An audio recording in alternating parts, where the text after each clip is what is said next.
ಇನ್ನು BJP MLC Ravikumar ವಿರುದ್ಧ DK Suresh ಕೂಡ ಆಕ್ರೋಶ ವ್ಯಕ್ತಪಡಿಸಿದ್ದಾರೆ. ಬಿಜೆಪಿಯ ಕೆಲವರಿಗೆ ಬರೀ ಆರೋಪ ಮಾಡೋದೇ ಹವ್ಯಾಸ ಆಗೋಗಿದೆ. ಮಹಿಳಾ ಐಎಎಸ್ ಅಧಿಕಾರಿ ಬಗ್ಗೆ ಈ ರೀತಿ ಮಾತನಾಡಿದ್ದಾರೆ. ಏನು ಮಾತನಾಡಬೇಕು ಅನ್ನೋದು ಕೂಡ ಗೊತ್ತಿಲ್ಲ ಅವ್ರಿಗೆ. ಬಿಜೆಪಿ ಎಂಎಲ್ಸಿ ರವಿಕುಮಾರ್ ವಿರುದ್ಧ ಡಿಕೆ ಸುರೇಶ್ ಆಕ್ರೋಶ ವ್ಯಕ್ತಪಡಿಸಿದ್ದಾರೆ. ಬಿಜೆಪಿಯ ಕೆಲವರಿಗೆ ಬರೀ ಆರೋಪ ಮಾಡೋದೇ ಕೆಲಸ. ಒಬ್ಬ ಮಹಿಳಾ ಐಎಎಸ್ ಅಧಿಕಾರಿ ಬಗ್ಗೆ ಈ ರೀತಿ ಮಾತನಾಡಿದ್ದಾರೆ. ಏನ್ ಮಾತನಾಡಬೇಕು ಅನ್ನೋದನ್ನ ತಿಳ್ಕೊಂಡು ಮಾತಾಡ್ಲಿ. ಬೆಂಗಳೂರಿನಲ್ಲಿ ಮಾಜಿ ಸಂಸದ ಡಿಕೆ ಸುರೇಶ್ ಕಿಡಿಕಾರಿದ್ದಾರೆ.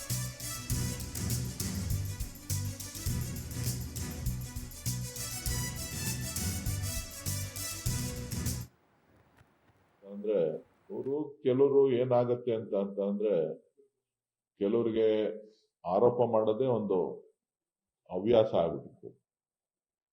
ಸೊ ಕೆಲವರು ಉತ್ತಮವಾಗಿ ಕೆಲಸ ನಿರ್ವಹಿಸ್ತಾ ಇದ್ದಾರೆ. ಅದರಲ್ಲೂ ಒಬ್ರು ಮಹಿಳಾ IAS ಅಧಿಕಾರಿ ಸಾಕಷ್ಟು ವರ್ಷಗಳ ಕಾಲ ಕರ್ನಾಟಕದಲ್ಲಿ ಅತ್ಯುತ್ತಮವಾದಂತಹ ಸೇವೆಯನ್ನು ಸಲ್ಲಿಸಿ ಸಾಕಷ್ಟು ವಿಚಾರಗಳ ಬಗ್ಗೆ ಸಾರ್ವಜನಿಕರಿಂದ ಮೆಚ್ಚುಗೆಯನ್ನು ಪಡೆದಿರ್ತಕ್ಕಂಥವ್ರು ಇವತ್ತು ಮುಖ್ಯ ಕಾರ್ಯದರ್ಶಿಗಳಾಗಿದ್ದಾರೆ.